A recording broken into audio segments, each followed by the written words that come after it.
Hello students, welcome to our channel. This is অনন্য কুমার সিংহ।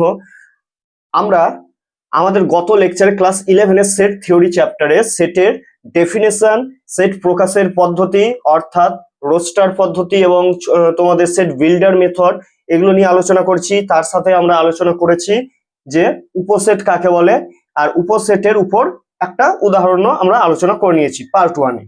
আজকে আমরা part 2 lecture set theory class 11 semester 1 এর part 2 লেকচারে সেটের উপর যে টপিকগুলো আলোচনা করতে হবে তার মধ্যে প্রথম টপিক হচ্ছে বিভিন্ন প্রকারের সেট। ঠিক আছে, আচ্ছা, সেটের সিম্বল সম্পর্কেও কিছু সিম্বল রয়েছে, সেই সিম্বল গুলো আমরা আলোচনা করে নিয়েছিলাম। যেমন হচ্ছে বিলংস টু, তারপরে হচ্ছে সাবসেট, তারপরে হচ্ছে তোমাদের প্রপার সাবসেট, তারপরে তোমাদের সুপার সেট, এই চিহ্নগুলো সাচ দ্যাট, এটা অথবা এইটা। ঠিক আছে, এগুলো আমরা আলোচনা ইতিমধ্যে করে নিয়েছি। এবার আজকে আমরা যেটা আলোচনা করব সেটা হচ্ছে বিভিন্ন টাইপের সেট। প্রথমে আমরা শুরু করছি যেটা, সেটা হচ্ছে ফাইনাইট সেট বা সসীম সেট কাকে বলে। ঠিক আছে, সসীম সেট বা ফাইনাইট সেট। সসীম সেট বা ফাইনাইট সেট বা ফাইনাইট, FINIT, ফাইনাইট সেট।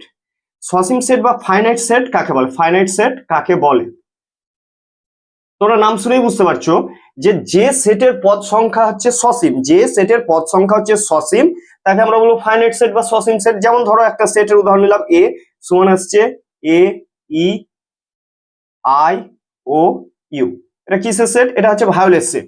ইংলিশে লেটার গুলোর, ইংলিশ অ্যালফাবেটের মধ্যে AEIOU এটা কি? এটা হচ্ছে ভাওয়েল। তাহলে আমরা যদি ভাওয়েলের একটা কালেকশনকে নিই, ঠিক আছে, ভায়োলেট কালেকশন নিই, তাহলে এই যে সেট, এই সেটের পদ সংখ্যা কটা? এই সেটের পদ সংখ্যা হচ্ছে 5টা। তাই এ হচ্ছে দ্য সেট অফ ভাওয়েলস, এখানে কি হচ্ছে? একটা সসীম সেট হিসেবে গণ্য হচ্ছে। তাহলে what is a finite set? A set is said to be finite if the number of elements of that set is finite.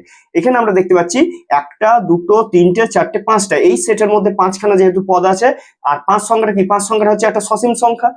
ঠিক আছে, এটা তো আমরা গুণে কি করতে পারছি? পদ সংখ্যা গুণে শেষ করতে পারছি। তাই এ সেট এখানে কি সেট? সসীম সেট। এবার আসছি অসীম সেট বা ইনফাইনাইট সেট।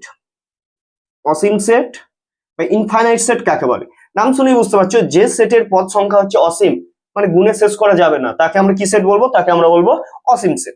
যেমন ধরে নাও আমি স্বাভাবিক সংখ্যার সেট নিচ্ছি, 1 2 3 4 ডট ডট ডট চলতে থাকলো। আর তোমরা তো জানো স্বাভাবিক সংখ্যাকে কি দিয়ে লেখা হয়? ন্যাচারাল নাম্বারের সেটকে n দিয়ে লেখা হয়। The set of natural numbers K n দিয়ে লেখা হয়। আর স্বাভাবিক সংখ্যা কোনগুলো? যে সংখ্যাগুলো আমাদেরকে গুনতে সাহায্য করছে, তো সেগুলোকে বলছি আমরা স্বাভাবিক সংখ্যা বা কাউন্টেবল নাম্বার। কোথা থেকে আমরা গোনা শুরু করি? আমরা 1 থেকে শুরু করি, 1 2 3 4 এইভাবে সো অন চলতে থাকলো। তাহলে সেট অফ ন্যাচারাল নাম্বারস, এটা গুণে কোনোদিন শেষ করা যাবে না, তাই সেট অফ ন্যাচারাল নাম্বারস কে আমরা কি সেট বলতে পারি? অসীম সেট বলতে পারি। সসীম সেট কাকে বলে? পদ সংখ্যা গুণে শেষ করতে পারছো, অর্থাৎ নির্দিষ্ট থাকছে। পদ সংখ্যা যদি সসীম হয় তাকে বলবো সসীম সেট, আর পদ সংখ্যা যদি গুণে শেষ করতে না পারো তাহলে সেটা হচ্ছে অসীম সেট। আচ্ছা, set of natural numbers K n দিয়ে ডিনোট করা হয়। এবার সসীম সেট হলো, অসীম সেট হলো।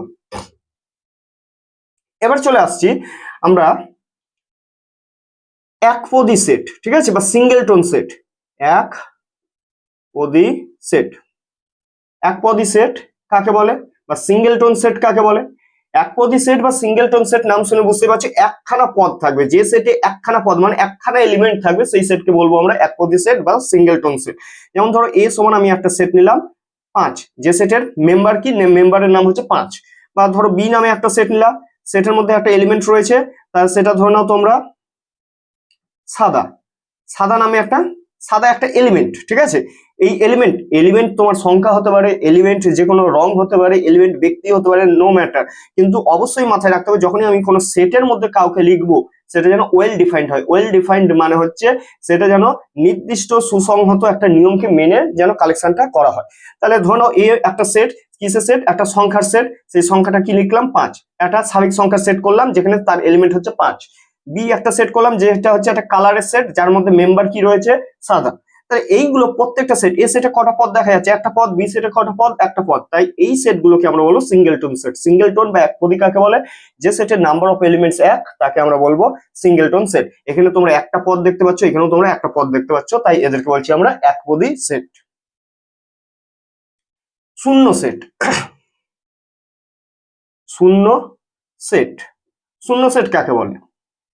নাম শুনে বোঝা যাচ্ছে শূন্য সেট বা নাল সেট বা ভয়েড সেট, NU নাল, অথবা VOID ভয়েড, অথবা EMPTY এমটি সেট। ঠিক আছে, তাহলে শূন্য সেট বা নাল সেট বা ভয়েড সেট বা এমটি সেট কাকে বলে? যে সেটের একটি মাত্র পদ পাওয়া যাবে না, the set which does not contain a single element, কোন সেট যার মধ্যে একটাও পদ নাই তাকে আমরা কি সেট বলবো? তাকে আমরা বলবো শূন্য সেট। যেমন ধরে নাও আমি একটা সেটের নাম লিখলাম এ, কিরকম সেট? এ সেটের উপাদানগুলো হচ্ছে এক্স, আমরা সেট বিল্ডার মেথড এখানে লাগাচ্ছি, এক্স সাচ দ্যাট এক্স হচ্ছে এক্স একটি স্বাভাবিক সংখ্যা, স্বাভাবিক সংখ্যা, এক্স একটি স্বাভাবিক সংখ্যা এবং কত থেকে কতর মধ্যে থাকছে, এবং এক্স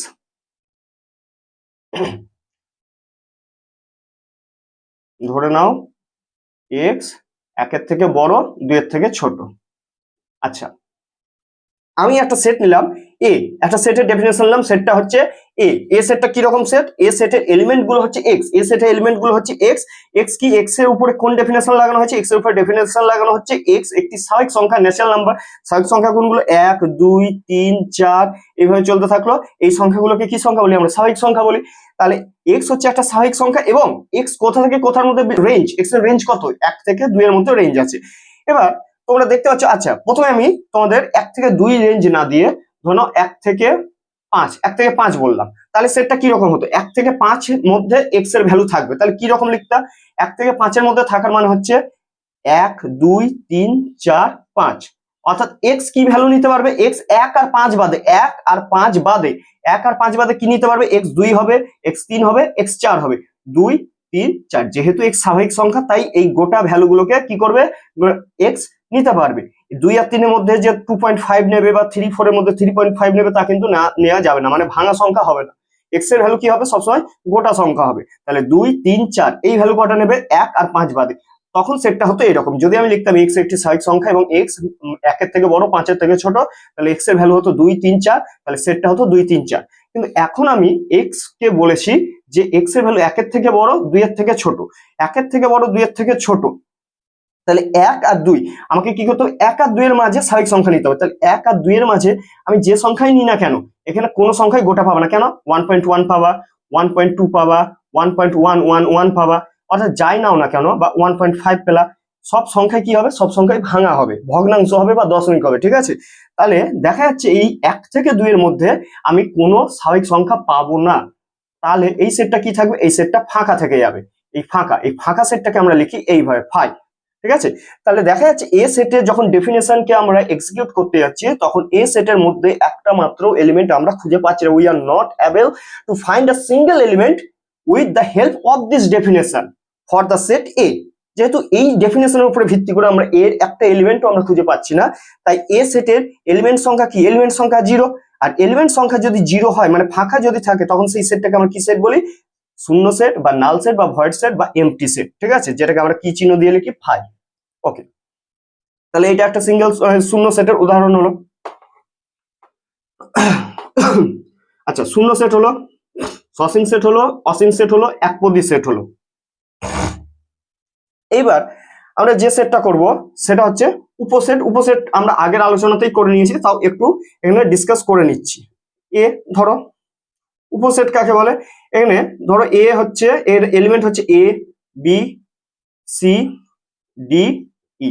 ঠিক আছে, আর বি নামে ধরো আরেকটা সেট নিলাম আমরা, এটাকে ধরো নাও বি সি ডি। তাহলে কি দেখতে পাচ্ছ? বি সেটের প্রত্যেকটা এলিমেন্ট, বি সেটে কি আছে? বি আছে, সি আছে, ডি আছে, এ সেটের মধ্যে অটোমেটিক্যালি কি করছে? চলে গেছে। বি সেটের প্রত্যেকটা এলিমেন্ট কার মধ্যে চলে গেছে? এ সেটের মধ্যে চলে গেছে, অর্থাৎ বি সেটের এলিমেন্ট হচ্ছে বিসিডি, যেটা অলরেডি এ সেটের মধ্যে রয়েছে। তাহলে B is a subset of A. কখন সাবসেট বলবো? কোনো একটা সেটের সমস্ত উপাদান, যেমন বি সেটের সমস্ত উপাদান কার মধ্যে চলে গেছে? এ সেটের মধ্যে চলে গেছে। তাহলে কোন সেটের সমস্ত উপাদান যখন আরেকটা সেটের মধ্যে চলে যাবে তখন ছোট সেটটাকে বড় সেটের কি বলবো? সাবসেট বলবো। তাহলে B is the subset of A. কিন্তু এখন যদি আমরা এখানে একটা এলিমেন্ট ধরো নাও এফ নিয়ে এলাম, তাহলে দেখা যাচ্ছে বি সেটের সমস্ত উপাদান বিসিডি এ সেটের মধ্যে আছে, কিন্তু বি সেটের মধ্যে একটা উপাদান রয়েছে যেটা এ সেটের মধ্যে যাচ্ছে না, তখন B is not a subset of A. অর্থাৎ বি সেটের মধ্যে সব উপাদান যদি চলে যায় এ সেটের মধ্যে, তাহলে B is a subset of A. কিন্তু একটা উপাদান, মিনিমাম একটা উপাদান যদি এক্সট্রা থাকে যেটা এ সেটে যাচ্ছে না, তখন B is not a subset of A. Okay, এবার সার্বজনীন সেট বা ইউনিভার্সাল সেট। ঠিক আছে, ইউনিভার্সাল সেট কাকে বলে? কোনো একটা সেটের যখন আমরা আলোচনা করি, যখন আমরা সেট থিওরিতে কোনো প্রবলেম আলোচনা করছি, তখন আমরা এ বলি। ঠিক আছে, এ মানে ধরো A, E, I, O, U. আর বি মানে ধরো একটা সেট, বি মানে একটা সেট ধরে নিলাম। তোমরা ধরো ই, আই, এফ, জে ইত্যাদি একটা ধরলা। ঠিক আছে, সি নামে একটা সেট ধরো, সি নামে একটা সেট ধরো U, V, W, X, Y, Z. ঠিক আছে, তাহলে এইরকম একটা আমরা মানে ধরে নিলাম যে এ হচ্ছে একটা সেট, ভাওয়েলের সেট, বি হচ্ছে ভাওয়েল এবং কনসোনেন্টের মিক্সচার, সি হচ্ছে কনসোনেন্ট দিয়ে তৈরি একটা সেট। তাহলে এ বি সি এই যে সেটগুলো আমরা কনসিডার করলাম, একটা সেট থিওরিতে যখন আমরা কোনো প্রবলেম নিয়ে আলোচনা করছি, তখন যে সেটগুলোকে আমরা নিচ্ছি, সেই সেটগুলোকে ধরে নেওয়া হয় একটা বড় সড়ো পরিবারের অংশ, অর্থাৎ বড় সেটের একটা অংশ হিসেবে ধরে নেওয়া হয়। তাহলে তোমরা বুঝতে পারছো এখানে বড় সেটটা কি হবে? বড় সেট ইউ সমান কি আসবে? বড় সেট হচ্ছে A B C D dot dot dot X Y Z. অর্থাৎ সেট থিওরিতে আমরা যে সেটগুলো নিয়ে আলোচনা করি, সেই সেটগুলোকে ধরে নেওয়া হয় যে একটা বড় পরিবারের অংশ। তাহলে এ সেটটা হচ্ছে এ থেকে জেড পর্যন্ত 26টা লেটারের মধ্য থেকে নেওয়া, এ আই ও ইউ। ঠিক আছে, বি সেটটা তৈরি হয়েছে এই এ থেকে জেড পর্যন্ত যে 26টা লেটার আছে তাদের মধ্য থেকে নেওয়া, আর সি সেটের এলিমেন্ট গুলোকেও এখান থেকে নিয়ে তৈরি করা হয়েছে। তাহলে এ সেটটাও হচ্ছে ইউ সেটের কি, এ সেটের প্রত্যেকটা এলিমেন্ট ইউ এর মধ্যে আছে, তাহলে A is a subset of U. একইভাবে বলতে পারো B is a subset, B is a subset of U. একইভাবে C is a subset of, C is a subset of U. তাহলে বলতে পারছি যে সেট থিওরিতে যে সেটগুলো নিয়ে আমরা আলোচনা করি তারা হচ্ছে একটা বড়সড় ফ্যামিলির কি বলবো অন্তর্ভুক্ত। তাহলে যে সেটগুলো বড়সড় পরিবারের অন্তর্ভুক্ত, সেই বড়সড় সেটটাকে আমরা বলছি সেট থিওরির ইউনিভার্সাল সেট বা সার্বজনীন সেট। ঠিক আছে, এটা হলো সার্বজনীন সেট। ইউ কে বলবো আমরা সার্বজনীন সেট। সার্বজনীন সেটকে জেনারেলি ইউনিভার্সাল সেট, ইংলিশ নামটা কি ইউনিভার্সাল, আর প্রথম লেটার কি ইউ, তাহলে ইউনিভার্সাল সেটকে ইউ ক্যাপিটাল ইউ দিয়ে ডিনোট করা হয় অথবা এস দিয়ে ডিনোট করা হয়ে থাকে। ঠিক আছে,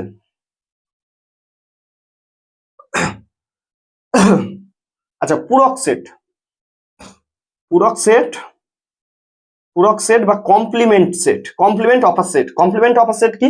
আচ্ছা ধরে নাও আমরা ইউ ইউনিভার্সাল সেট হিসেবে নিলাম A B C D dot dot dot X Y Z. Universal set হিসেবে আমরা নিলাম, একটা সেটের আলোচনাতে আমরা কি করলাম, এ থেকে জেড পর্যন্ত 26টা লেটার দিয়ে তৈরি একটা সেট বানালাম, তাকে আমরা ধরলাম ইউনিভার্সাল সেট। আর ধরো এ নামে একটা সেট ধরলাম আমরা vowel set, A E I O U. ঠিক আছে, তাহলে ইউনিভার্সাল সেট এ থেকে জেড পর্যন্ত 26টা লেটার, আর এখানে এ নিলাম আমরা vowel set A E I O U. তাহলে complement of A, complement A সেটের কমপ্লিমেন্টকে কি করে ডিনোট করা হয়? এ সেটের কমপ্লিমেন্টকে বলা হয় যে ইউ সেট থেকে এ সেটের প্রত্যেকটা এলিমেন্টকে বাদ দাও, এ থেকে জেড পর্যন্ত যে কটা লেটার আছে তার মধ্যে থেকে এ ই আই ও ইউ এই পাঁচটাকে বাদ দিলে তাহলে যেগুলো থাকছে, অর্থাৎ এটা কিসের সেট ছিল? এটা ছিল set of vowels, set of vowels, V O W E L S, vowels. ঠিক আছে, তাহলে ইউ সেট থেকে যদি সেট অফ ভাওয়েলস বাদ দাও, এ বাদ যাবে, তারপরে ই বাদ যাবে, তারপর ই বাদ যাবে, তারপর আই বাদ যাবে, ও বাদ যাবে, ইউ বাদ যাবে। এই পাঁচজন যদি বাদ যায় তাহলে বি থাকবে, সি থাকবে, বি সি ডি এফ থাকবে। ঠিক আছে, এইভাবে চলতে চলতে এক্স ওয়াই জেড থাকবে। তাহলে কি পড়ে থাকবে? কনসোনেন্ট, অনলি কনসোনেন্ট গুলো পড়ে থাকবে। যদি ইউ থেকে আমরা ভায়োল গুলোকে বাদ দিই তাহলে কি পড়ে থাকবে? ভায়োল বাদ দিলে শুধু কনসোনেন্ট পড়ে থাকবে। তাহলে set of consonant, C O N S O N A N T S, consonants. তাহলে কমপ্লিমেন্ট কাকে বলে? কোন একটা সেটে যখন আমরা কমপ্লিমেন্ট করব, কি করব? ইউনিভার্সাল সেট থেকে সেই সেটটাকে কি করব? আমরা বাদ দিয়ে দেবো। ইউনিভার্সাল সেট থেকে সেই সেটটাকে বাদ দিলে যে সেটটা পড়ে থাকবে সেটাই হচ্ছে প্রদত্ত সেটের complement. The complement of a set is the difference of that set from the universal set. অর্থাৎ complement A is equal to হচ্ছে U minus A. Universal set থেকে যদি এ কে আমরা বিয়োগ করে দিই, মাইনাস করে দিই, তাহলে যে সেটটা পড়ে থাকে তাকে ওই সেটের, যেমন এ সেটকে মাইনাস করছি তাহলে এটা হলো এ সেটের কমপ্লিমেন্ট। যদি তোমরা ইউ মাইনাস বি করতা তাহলে এটা হতো কমপ্লিমেন্ট অফ বি। যদি ইউ মাইনাস সি করতা তাহলে হতো এটা হতো complement of C. Okay, okay students, যদি এই লেকচারটা, এই পার্টটা যদি তোমাদের ভালো লেগে থাকে, যদি হেল্পফুল বলে মনে করো, তাহলে অবশ্যই লাইক শেয়ার সাবস্ক্রাইব করবা। আর ভবিষ্যতে যদি কোনো প্রবলেম থাকে সেগুলো তোমরা আমার সাথে শেয়ার করতে পারো। ওকে।